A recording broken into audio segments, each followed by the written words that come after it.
So, good afternoon, ladies and gentlemen, or good whatever time it is, wherever you might be listening to this. This is the final session of the Hack From Home expert stage, where we'll be having Ben Hawes from the Benchmark Institute talking to us about smart cities and how coronavirus will interact with current thinking and plans around smart cities. We've had a really interesting set of talks on this stage over the last couple of days. Hearing from experts in a whole range of fields, ranging from public health and epidemiology through to anthropology, through to venture capital. It's been really, really stimulating and provided a lot of useful inputs to people as they've been contemplating, putting together their app ideas and preparing their presentations. All of these recordings can be found on Hack From Home, on the Slack channel, and also on the links that we'll send. So please do have a look at that, and if you're joining us later on today, preparing your applications for the submission deadline tonight, which is of course at 23:59 British Standard Time, then do please have a listen and see how these ideas might contribute.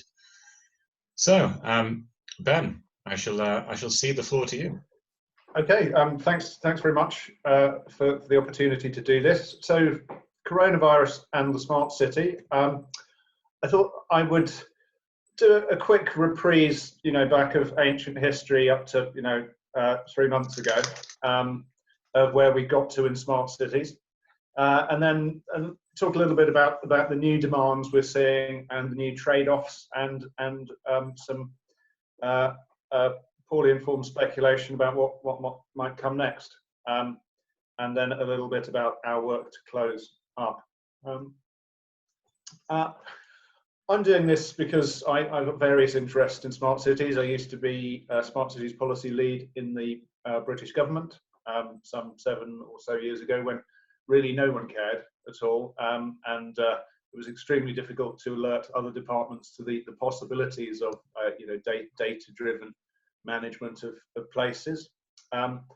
I now work with Ordnance Survey and Omidyar Network on the Benchmark initiative, promoting ethics and ethical use with location data. I also have a role at the Connected Places Catapult, which is the UK's smart city innovation body, and part of that I run a Urbane, which is a discussion group on LinkedIn for AI applications for smart cities. And I also am the face of a group of cities in Robin Knowles' Digital Leaders Network, which is really a group of mainly northern English cities sharing best practice. And as I say, this is really all a result of my having done this in government. So, quick reprise. There are various definitions of what a smart city is, but it's mainly a matter of integrating data from various sources about the city and using that to manage assets and interactions with citizens. So the technologies in play have changed, I suppose, in the last 10 years of smart cities. We're probably coming up to about 10 years. I'd say transport was the, data-driven transport planning is probably the most advanced. I think we'd struggle to think about managing big urban transport systems without data now. It's become completely part of normal practice. Internet of Things is proved quite hard to roll out, but I think we're getting there on various sort of asset managements. Something I expect to see a lot more of is social media sentiment analysis.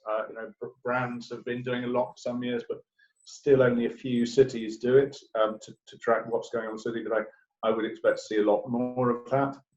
And then there's the Chinese city brain model with very high levels of surveillance and integration of data sources, which is now being exported fairly widely actually around the world.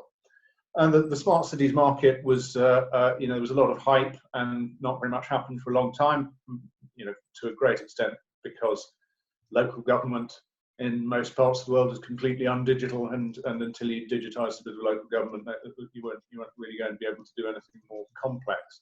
But it's now thriving. It's always had a sort of shadow dystopian quality to it, and this is the Dubai police robot. And you know, a lot of people don't like the term smart city. It's vague. It's very much technologically led.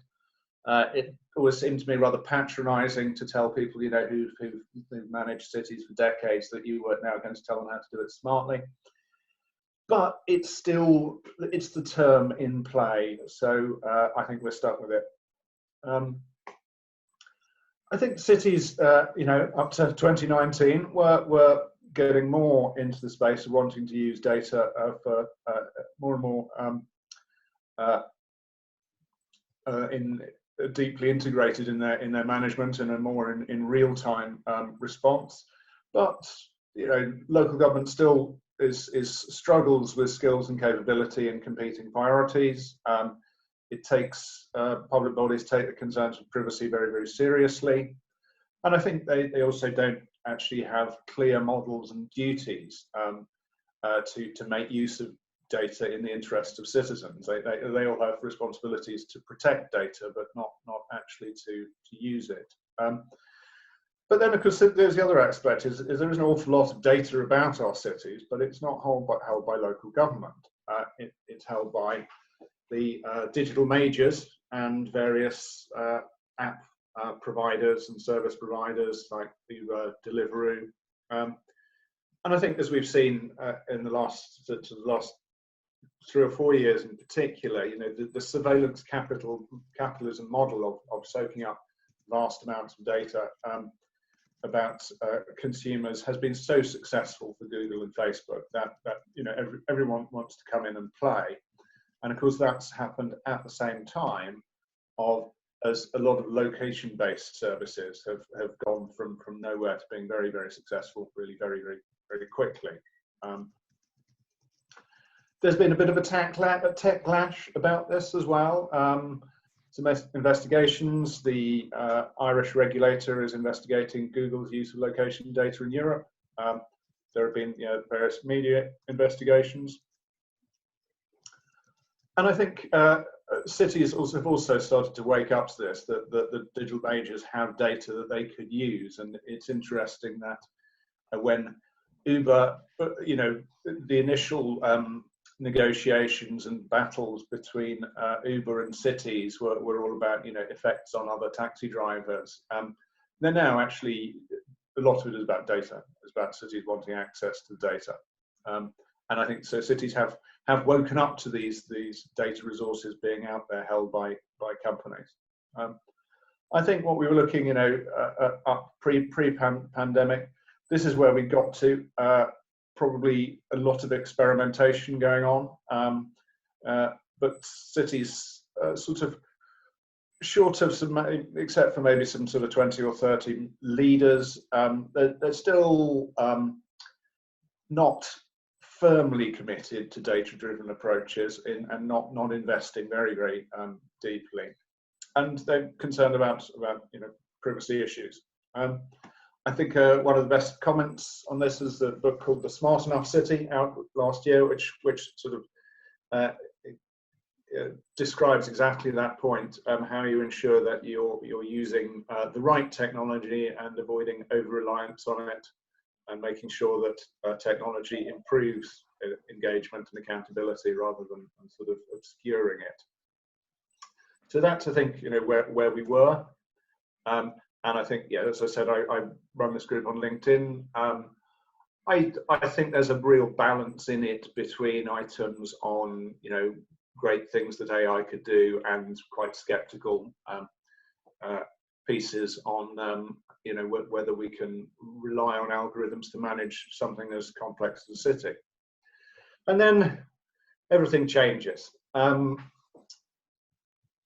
this has, it sort of feels a bit make or break for smart cities, really, the pandemic, because I think the, you know, suddenly the whole smart city movement is going to be sort of expected, I think, to step up and provide some answers and some new services. And, you know, most obviously is tracking and predicting the spread of infection. And then behind that, tracking movement, of anonymized people, but tracking how much people are moving or not moving around, how much people are complying with restrictions. I think simply integrating information, it feels as though a lot of cities are waking up rather sharply to the fact that they're still not really doing that nearly as effectively as they ought to, integrating information from different sources.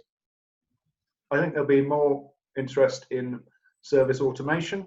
I think where the contactless payment came out of TfL and transport smart cities tech. I think it's kind of amazing to think, if we were still sort of paying for everything in cash, it feels as if everything has gone over to contactless payment now. I think we're now seeing, as we were discussing earlier, that there's a willingness to change practices around privacy, and then there's this enormous interest in what others are doing and what works, and can we tell what works yet? And I think we'll see a lot more of that. A lot of privacy versus public safety questions, and questions about how to balance individual and collective rights, the risks of outing affected individuals, and actually the questions about how genuinely effective tracking is, how representative, say, mobile phone data is, and what gaps there could be in it. And I think new questions about how to manage trust. The Information Commissioner has stepped up and issued some sort of special circumstances guidance, as have, I think, all of the European regulators. And we're also seeing some tech organisations sort of setting out their stall on data ethics. This is in fact, an open letter that I signed a couple of weeks ago, written by Rachel Caldercutt, and it set out these sort of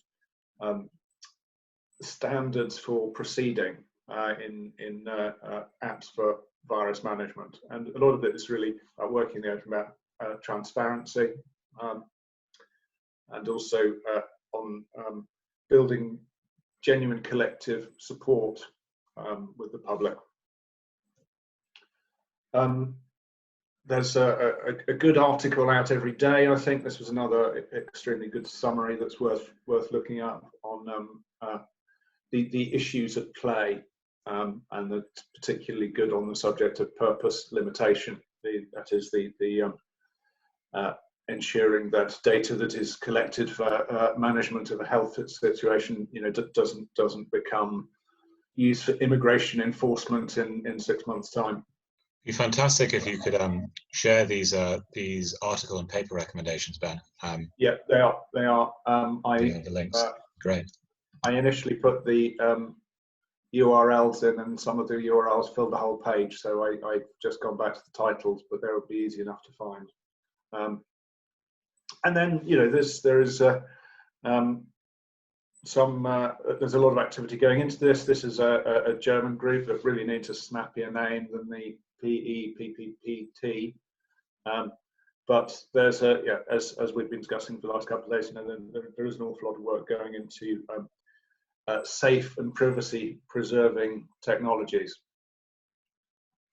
And this was actually something today, which is incredibly interesting, and I think it sort of sets out the possibility that although we had a bit of a tech lash, maybe we're going to swing back in the other direction, and it will be Apple and Google and Facebook again in prime position to be handed more responsibilities and be encouraged by governments to soak up even more data. So I suppose where are we heading next? Well, I think this analysis of what is working is going to be fascinating, and everyone's going to want to know now, and we probably can't actually know what we won't know for a year or so probably. Finally, which approaches have worked absolutely best. I think the information thing, just not necessarily the question of new sources of information, but actually just how well information is managed in city governments and between city authorities. I think that's probably going to get a big wake-up call. I think there's been, it's a lot of it feels like it's fallen short in lots of places, and I think we are. There will be an expectation post-pandemic that simply, that integration of information in management is going to need to be done a lot better. Yeah, as I say, possibility of even more power going to data holding companies, the big international majors. I think we probably are going to see more opportunities for privacy protecting technology as well. And, we might get more investment in data in the public sector, because, as I say, if we're going to have that pressure on better use of real-time information, that's actually, a lot of that has to be about investment in skills and capabilities in the public sector. I think we will see more sharing of best practice between cities. There was, there have been various networks, but I think we'll all be trying to learn from each other a lot more quickly, and this is one that the World Bank has put together very, very quickly with the new Resilient Cities Network, and that's very impressive. Actually, they've sort of got it up and running within days.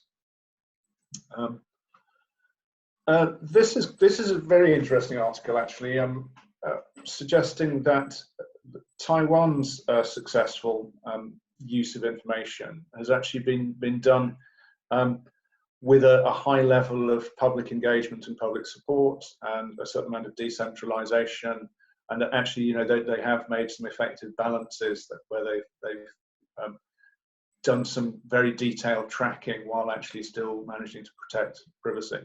And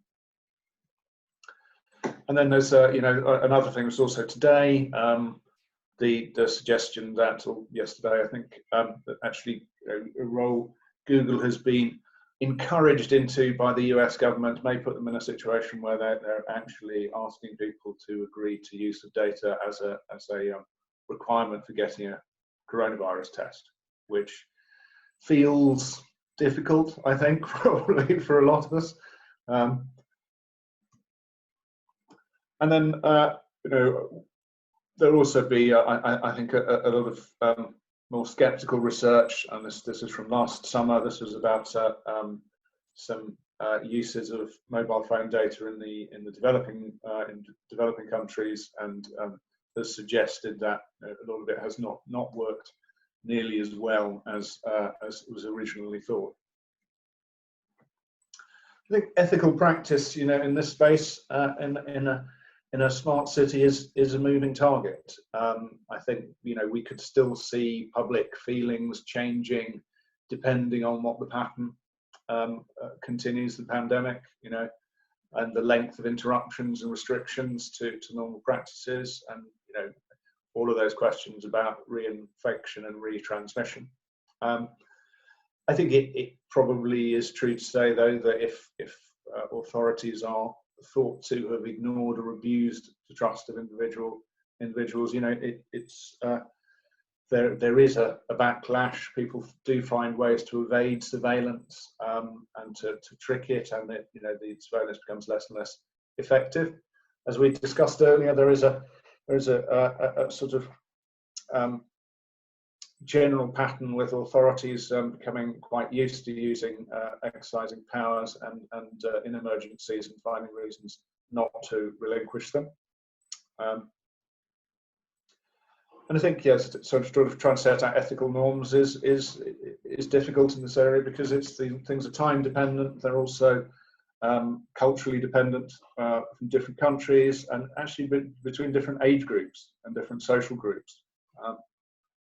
And I think one of the other things that's often very difficult about understanding the public sentiment about things like data and surveillance in a smart city is that you can't really trust what people say, because people will tend to say that they trust their local government and their GP, and they don't trust multinational digital companies, but in practice they will be very loath to tell their local services how often their bins are full, but they'll sign away any rights to an app online for a free service.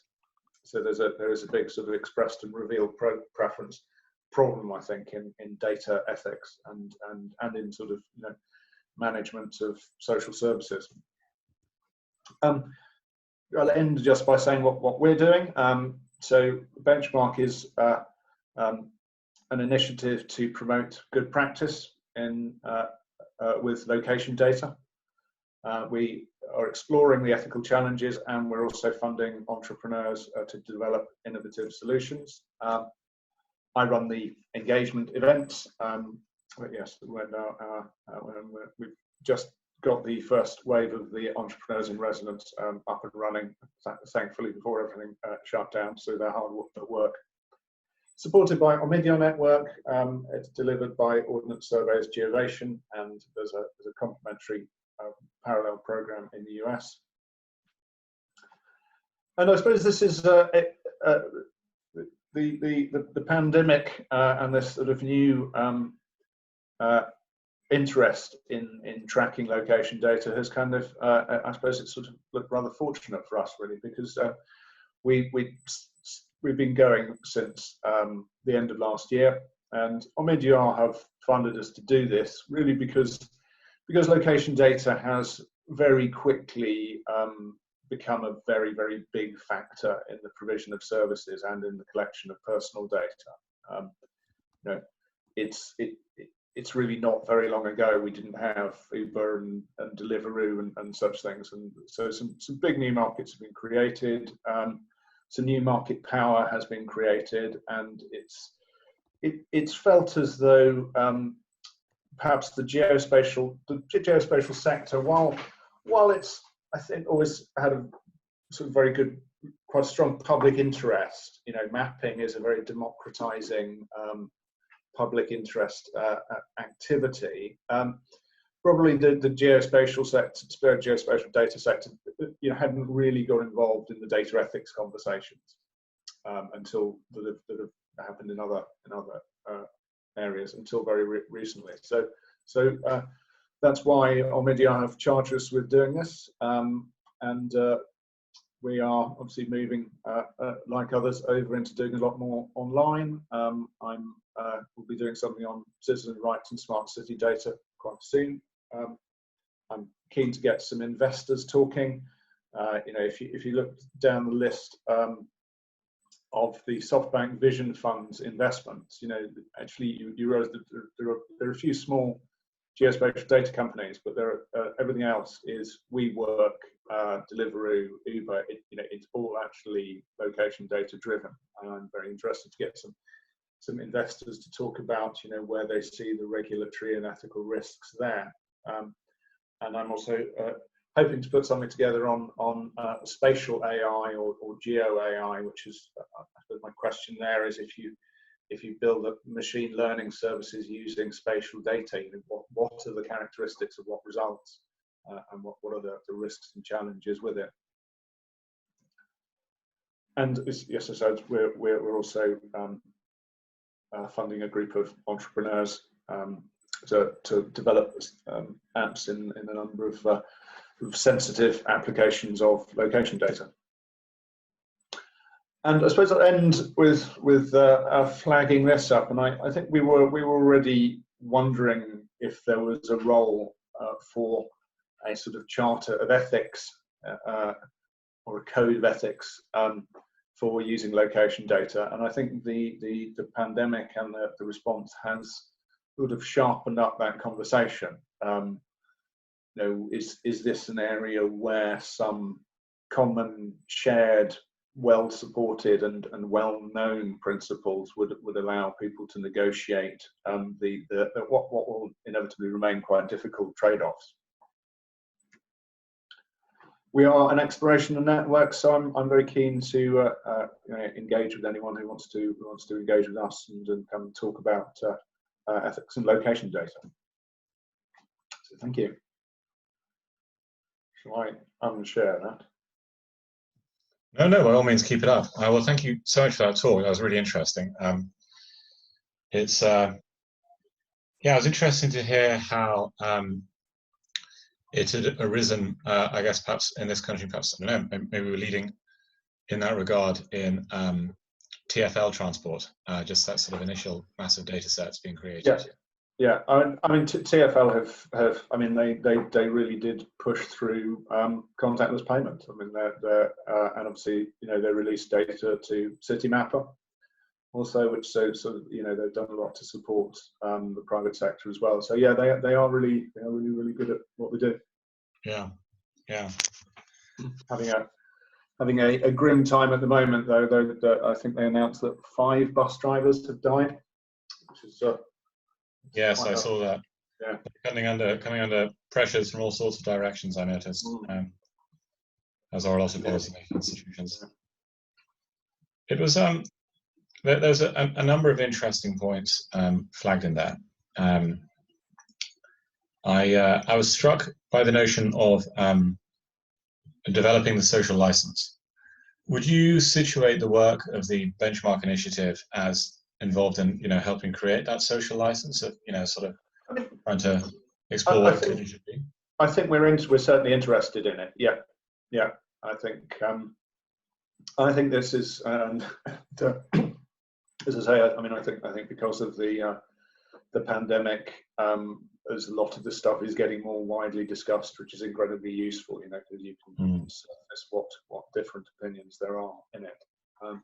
Yes, and you know, we're not starting from scratch. You know, we have fairly detailed privacy legislation. I think the ICO is probably not doing as much on.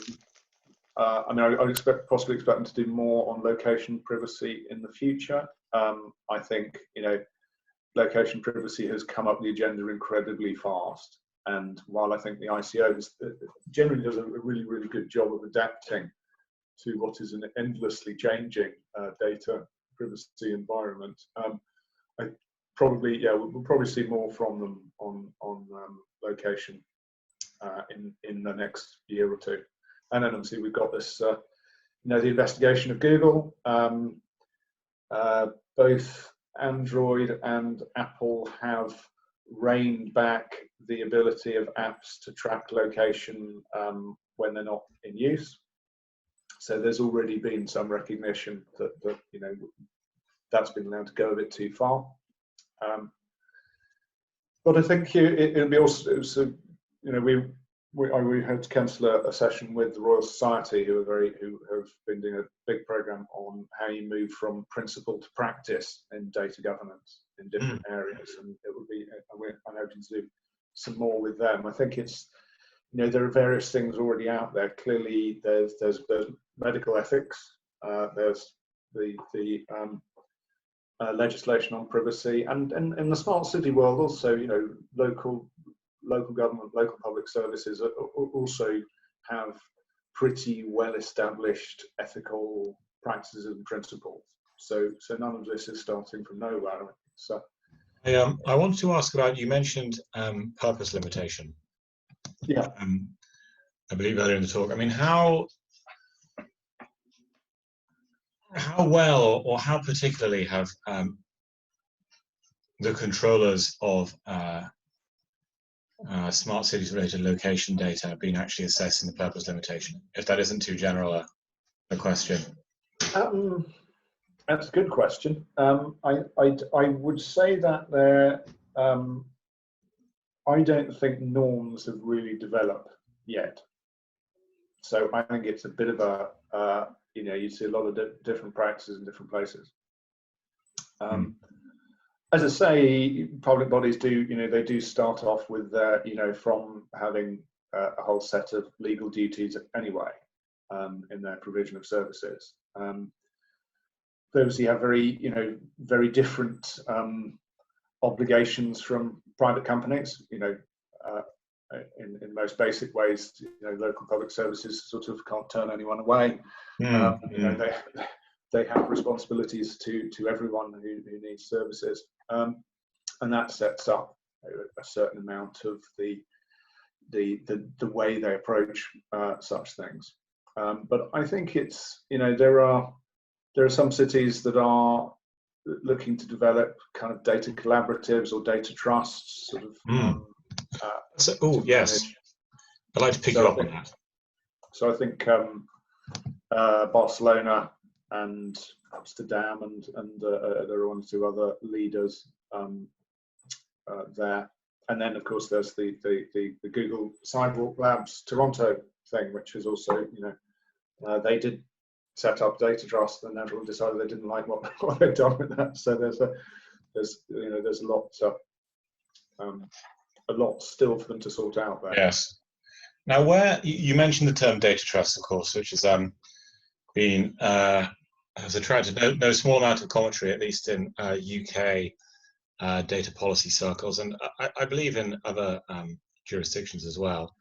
It seems to me that some of these terms are still a little bit unsettled: data trust versus data commons versus some form of data ownership, which of course the Hack Lab would promote individual data ownership. Yeah. Possibly. Well, I worked on the whole Percenti review of artificial intelligence in 2017, and the section on data trust we did rewrite any number of times.